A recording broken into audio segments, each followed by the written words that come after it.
tempos de crise ressurge o União faz a força. Agora com o nome de economia colaborativa. Com vantagens para todos, compartilham-se casas e carros, roupas e utensílios e até comida.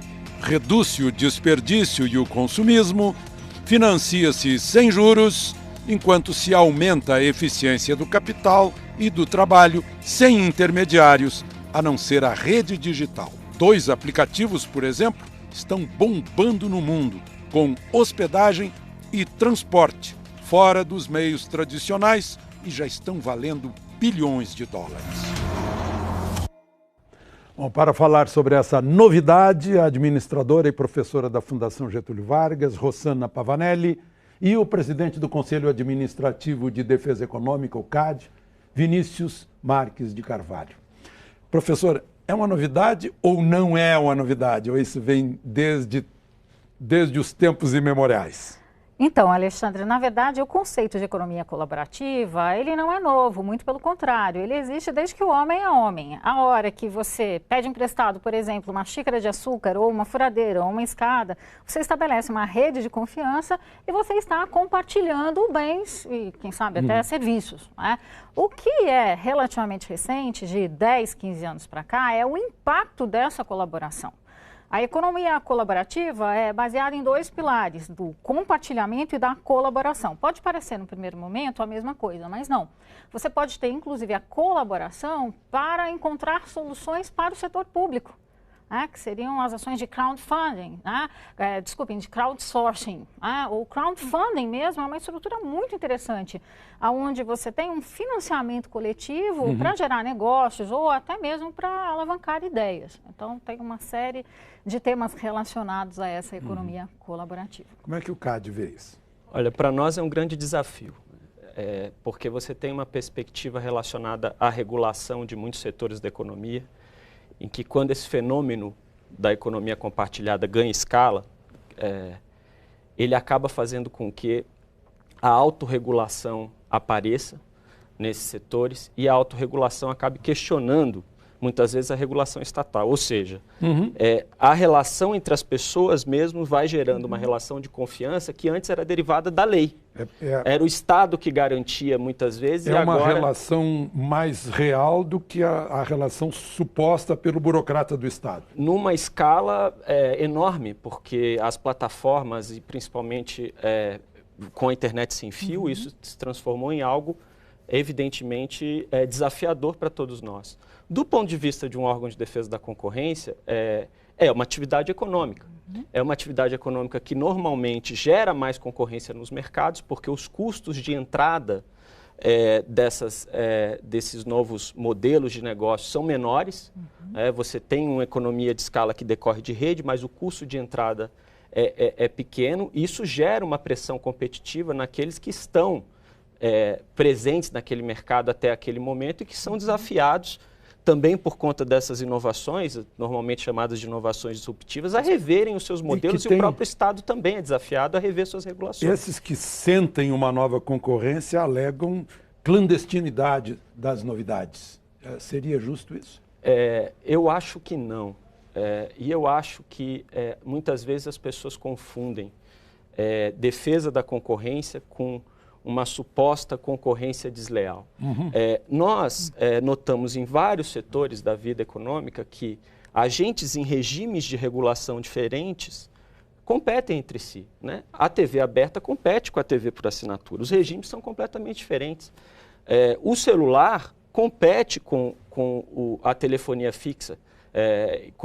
Tem competido e isso tem sido alvo de preocupação do Estado de regular o equilíbrio entre esses setores. Agora, não é porque você tem uma novidade que advém de uma revolução tecnológica, que advém de uma inovação, que necessariamente essa novidade tem que ficar presa à regulação antiga, porque senão ela deixa de ser novidade. E algo que é importante mencionar também, quando nós fazemos esse debate sobre a legalidade, quem tem pretensão de que as leis sejam eternas é só ditadura. Né? As leis, elas são feitas para se adaptarem à realidade. A nossa própria Constituição tem instrumentos previstos nela mesma para ser reformada, para se adaptar. Então, esse debate, eu acho que ele tinha que começar com um foco que é o que esse serviço traz para a sociedade? Ele é bom? A sociedade gosta, não gosta? O que é possível fazer para que esse serviço seja melhor? E o que é possível fazer para aqueles que estão prestando o serviço até então possam ter condições de competir com algo novo que aparece também. A partir desse debate dentro da sociedade, em que a defesa da concorrência é um dos valores que vai estar em jogo, é que eu acho que você tem que discutir os padrões de legalidade que você deve adotar. Se me permite dizer, não é, eu fico extremamente feliz em ouvir uma fala como essa de um representante de um órgão regulador, porque é exatamente isso. Não é? Esses modelos fundamentados em redes, em geral, apresentam uma eficiência muito maior do que os modelos tradicionais e acabam colaborando, inclusive, para que os modelos aqui instalados sejam revistos. Olha que maravilha isso, não é? Então melhora a competitividade. Já que é uma novidade, as pessoas estão, de certo, curiosas. Quais são as atividades que hoje estão entrando nesse novo regime de economia colaborativa? Perfeito. Eu gostaria de citar 3 tipos de exemplos, né, em perspectivas diferentes. A primeira é aquela categoria que é mais comumente conhecida pela população, como, por exemplo, o Uber, o Fleet, que é compartilhamento de frota de veículos. Então, você pode, por exemplo, usar um carro esportivo, popular, utilitário, até um carro de luxo, por um tempo determinado, horas ou dias. Né? Você passa a não ser dono daquele carro, mas ter o acesso. Porque, na verdade, a grande questão é, você precisa ter o bem ou você precisa utilizar do bem, né? E aí vem, dentro dessa categoria, serviços de hotelaria, como Airbnb e outros tantos mais. A segunda categoria são serviços que são considerados como de contribuição marginal zero ou próximo de zero. Ou seja, que para adquiri-los, você não precise necessariamente ter uma troca, uma contrapartida financeira. Então, por exemplo, você tem uma grande rede, um grande site que diz assim, tem açúcar? Então, que você troca e compartilha bens sem necessariamente ter que pagar por isso, como é o modelo do Uber, do Airbnb, do Fleet, de outros tantos provedores de serviços. Né? E aí, como que esses modelos se sustentam? Já que você pode usar, por exemplo, uma bolsa, uma furadeira, uma escada e você não paga, você não tem um desembolso financeiro para isso. Se sustenta no modelo Google, com patrocinadores. Então, você tem as grandes redes sociais que acabam aportando. Esse é o segundo tipo. E o terceiro tipo, que eu tenho observado com grande simpatia, movimentações, inclusive no governo, ele abre para produção compartilhada e para identificação de soluções que podem vir da sociedade como um todo, do cidadão, por exemplo. A hora que um governo disponibiliza dados e lança desafios à sociedade para ajudá-lo a encontrar melhores práticas. Isso não é só observado no governo. A gente tem observado também grandes corporações como a Procter & Gamble e outras tantas no Brasil, a Natura, que abrem competições e ciclos de inovação para a participação de diferentes representantes da sociedade, sejam eles professores, consultores, especialistas, técnicos em segmentos específicos, que vão alavancar de uma maneira exponencial a produtividade e a inovação dentro de corporações tradicionais. Então, o leque de contribuição da economia colaborativa é enorme. Nós ainda estamos muito atrás do que deveríamos participar desse movimento. E esse momento de crise estimula, né? Com estimula e também tem um impacto, até se a gente colocar isso numa escala maior, até sobre os preços mesmo. Perfeito. Porque o que acontece normalmente quando a gente fala de economia compartilhada, economia colaborativa? As pessoas colocam no mercado, entre aspas, às vezes tem gente que discute até se isso é um mercado, não é? Mas, enfim, as pessoas colocam no mercado aquele excesso de capacidade que elas têm. Então, se elas têm um carro que elas andam sozinhas, elas compartilham mais 3 vagas no carro, por exemplo. Se elas têm um apartamento vazio, elas compartilham via o Airbnb o apartamento vazio. Ou seja, você tem um choque de oferta. Você está aumentando a oferta de determinadas utilidades ou serviços para a sociedade. Isso, obviamente, lei da oferta e da procura, quando você aumenta a oferta, você tende a ter uma redução dos preços. Então, é claro que as redes hoteleiras estão olhando para esse fenômeno do Airbnb e falando, bom, talvez o preço que eu coloco nos quartos em determinados momentos do ano com o Airbnb tenha que reduzir um pouco. E isso com os outros serviços também. Na questão do Uber especificamente, tem esse ponto que é o fato de que o preço do táxi é regulado. Você tem uma tarifa lá que o taxista pode dar, pelo menos essa sempre foi a opinião do CAD, desde 1998 para cá, que o taxista pode dar o desconto. E isso, obviamente, a existência do Uber vai estimular que o taxista dê Parece que houve um caso com o senhor, em que o senhor pegou um táxi desses que dão desconto. Foi com o ex-presidente do CAD. Ah, foi outro presidente. Foi em 98. Aham. Foi o Gessner de Oliveira em 98, que ele foi coagido a sair de um radiotáxi na época, porque era o radiotáxi que dava desconto, no aeroporto aqui de Brasília. Inclusive, essa matéria passou hoje no Bom Dia DF. E ele, naquele momento, instaurou um procedimento no CAD que recomendou à época E ele foi à delegacia registrando Foi à na delegacia, polícia. instaurou um procedimento no CAD e recomendou ao governador que viabilizasse a política de desconto dos taxistas aqui em Brasília, que é algo que, de fato, não tem sentido. Porque o preço, se você regula numa situação como essa, tem que ser um preço teto. Não tem por que você proibir de se negociar desconto. Não tem lógica nisso, a não ser uma lógica cartorial, monopolista, de garantia de privilégios, que não quer mudanças. Exatamente. A senhora queria fazer um acréscimo. Então, recentemente nós tivemos um caso de um casal, uma certa idade, na melhor idade, que foi retirado de um veículo que estava prestando o transporte na rede do Uber por taxistas. Isso aconteceu semana passada, não sei dizer em qual cidade, aqui no Brasil. Isso é um absurdo. Então, quer dizer que eu sou a rede Foi em Hyatt. Brasília. Foi em Brasília, foi na capital do país. Na cidade. Eles estavam inscritos naquilo que eu chamaria um clube, né? Um clube de transporte. Não é transporte público, não é um transporte privado. Por escolha própria, Alexandre. Diga-se de passagem. Sim. Então, como é que você, por exemplo, se é uma grande rede hoteleira, você bate na porta de um apartamento que está disponibilizando seus quartos, seus espaços, e tira o hóspede de lá e arrasta para uma grande rede? Não faz sentido. Aí eu quero aproveitar para perguntar sobre o ano que vem, Olimpíada. Né? Eu imagino que sejam muitas oportunidades para a economia colaborativa, mas eu gostaria de entrar nesse assunto depois do nosso intervalo, né? Depois dos comerciais a gente volta.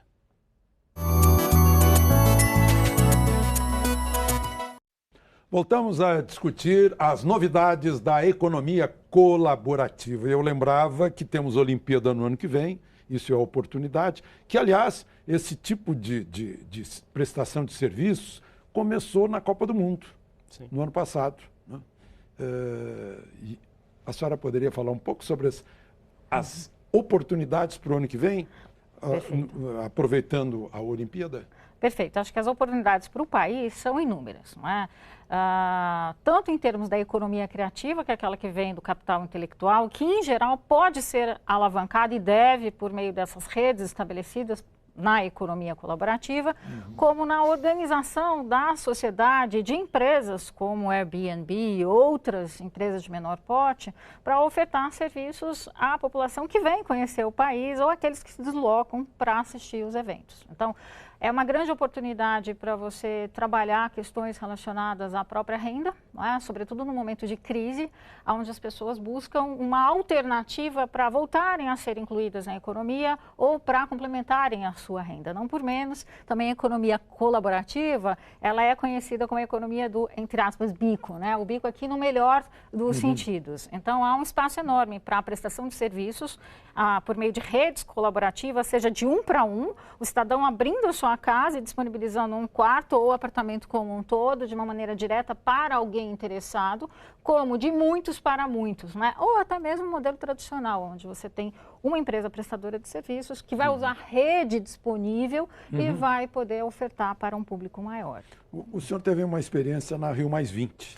Foi, eu era na época secretário de Direito Econômico e nós fomos lá porque havia toda uma discussão sobre a hospedagem no Rio de Janeiro para Rio Mais 20. Aquilo era, de algum modo, um teste, né, para os eventos que viriam, né, um ano depois o Papa e depois a própria Copa do Mundo. E havia uma preocupação muito grande porque algumas delegações de países estrangeiros estavam recusando vir. Inclusive, algumas delas recusaram de fato a vinda, diminuíram o número das delegações por conta do preço dos hotéis no Rio de Janeiro. Nós fomos lá, tivemos um diálogo com a associação, foi um diálogo profícuo, a Associação dos Hotéis, e na época nós conseguimos a redução de alguns preços, mas nota-se que não é o tipo de atuação que, digamos, seja a mais adequada do Estado nessas relações, né? São atuações que podem acontecer momentaneamente, mas o ideal seria que houvesse mecanismos dentro do sistema de mercado da livre concorrência para que esse tipo de abuso ou de possível abuso não acontecesse. Fala-se agora de milhares de quartos que já estão reservados nesse sistema. O Airbnb é oficialmente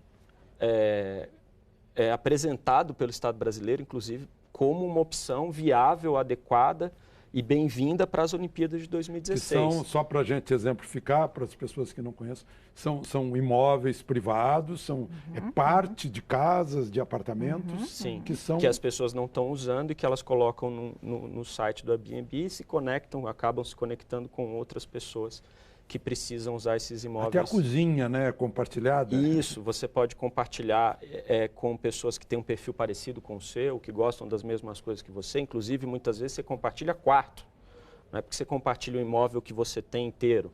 Você compartilha, às vezes, um quarto da sua casa ou coisas desse tipo. Que é uma evolução do conceito da hospedagem, né? Hospedaria, que recebe pessoas e aluga quartos. Talvez um modelo mais refinado do que existia no passado. De novo, não é um modelo novo, ele foi refinado e ampliado. Enquanto os cavalos descansavam, né? Exatamente.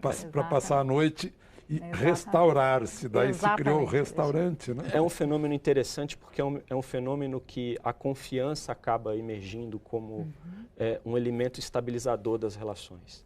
Né? Coisa que talvez nós tivéssemos perdido há algum tempo atrás e isso está se viabilizando. Isso vai ter impactos nas relações sociais, enfim, no empreendedorismo. Porque o Brasil é uma sociedade, uma economia que tem um poder econômico muito concentrado. Isso é um fato. Se compararmos com outros países, qualquer setor da indústria tradicional que você destaque no Brasil, você vai ver que o poder econômico é concentrado, que as 4 maiores empresas normalmente têm mais de 70% do mercado. Esse fenômeno, ele é um fenômeno muito interessante nesse sentido, porque ele vai permitir que você tire a tampa dessa panela de pressão e que, de algum modo, esse empreendedorismo floresça nas relações humanas e nas relações econômicas e talvez gerando algum tipo de desafio a esse modelo tradicional, muitas vezes concentrado da era industrial, digamos assim. Perfeito. E talvez nessa era... O cartorial até, como é o exemplo dos táxis, né? E isso é uma coisa também bastante interessante destacar, porque nós temos, em algumas situações, as regulações, elas vêm num determinado momento para proteger o interesse público, para garantir a segurança, e muitas vezes elas acabam se deturpando, se transformando numa mera proteção de algum tipo de monopólio. No Brasil, a gente tem uma mania muito grande de regular preço e dizendo que estando regulando preço, nós estamos regulando qualidade. Quando você quer regular qualidade, regule qualidade. Perfeito. Diga quais são os padrões que as pessoas que querem prestar determinado serviço têm que seguir, que o preço vai decorrer disso. Esse discurso de, não, nós temos que regular o preço, nós temos que colocar uma tabela para garantir qualidade, essa relação ela não existe. Ela é, de fato, um discurso meramente cartorial e corporativo. O mercado mostre a sua qualidade e conquiste. Perfeito. Agora, os direitos do consumidor nisso aí, ou do usuário, enfim, de uma das partes. A amplitude que a economia colaborativa adquiriu, ela é relativamente recente, como nós comentamos. Então, em termos de direitos, tudo está sendo moldado à realidade dos impactos observados nos últimos 15, 10 anos para cá, não é? Mas, com certeza, a gente, como um país capitalista, dentro desse modelo econômico, há uma liberdade em relação à aquisição. Se eu quiser adquirir um produto do meu vizinho sem nenhuma intermediação nessa relação, o que vai impedir de eu realizar isso? De eu fazer? Sim, desde que esse ato não configure algum tipo de crime ou contravenção, não tem nada a ver. Exatamente, né? E aí essa mesma lógica, ela deve ser extrapolada para organizações constituídas. De novo, esse modelo da economia colaborativa, que ele é viabilizado por meio de redes, aí a tecnologia tem um papel fundamental, porque dá acesso como antes nunca se foi visto. A tecnologia aproximou todas as pontas disso. Inclusive em termos de viabilidade econômica. não é? Ela barateou esse Sim. acesso, essa formação, a constituição das redes. Mas seja uma empresa prestadora de serviços que articule diversos fornecedores por uma rede ou um prestador de um para um, uma pessoa oferecendo para outra pessoa, quem deve escolher, e aí a autorregulação do mercado, né, qual fornecedor irá atender às suas necessidades, é o cidadão, são os clientes, é o mercado. E eu acho que tem mais um ponto também que é interessante. Como é um fenômeno novo, nós não sabemos o que vai acontecer. Perfeito. Pode ser que daqui a alguns anos você tenha uma companhia ou uma empresa, não vou citar nenhum nome específico, que adquira um poder econômico tamanho que a partir de determinado momento ela também possa abusar. Então, a atenção se trata de olhar para essa realidade, de entender essa realidade, sem nenhum tipo, obviamente, de ufanismo ou nada em relação a isso, porque isso é uma atividade econômica que em algum momento pode ter implicações da perspectiva do consumidor, Perfeito. da perspectiva da concorrência, da perspectiva da saúde pública. Nenhum de nós aqui, imagino, defende que isso signifique que necessariamente os órgãos responsáveis por zelar, seja pela defesa do consumidor, pela defesa da concorrência, não tem que estar atentos para possíveis abusos que possam acontecer também nesses setores. Perfeito. É por isso que é importante estar atento, olhar como uma realidade que veio para ficar, a gente não sabe o quanto vai se expandir, mas estar atento. Nosso tempo se esgotou, com a certeza de que o amanhã vai chegar e devemos estar preparados para ele, quer para fugir da crise, quer como fornecedores ou beneficiários dessas novidades que estão aparecendo. Muito obrigado, professora. Obrigado. Muito obrigado. Se você gostou do programa e quiser fazer alguma crítica ou sugestão, entre em contato conosco pela Central de Atendimento ao Telespectador, no telefone 4002-2884 ou pela internet, no endereço falecomaglobonews.com.br. E para rever este e outros programas no seu celular ou tablet, baixe o aplicativo da Globo News ou acesse globonewsplay.com.br. Na próxima semana, outro tema de interesse nacional. De Brasília, Alexandre Garcia.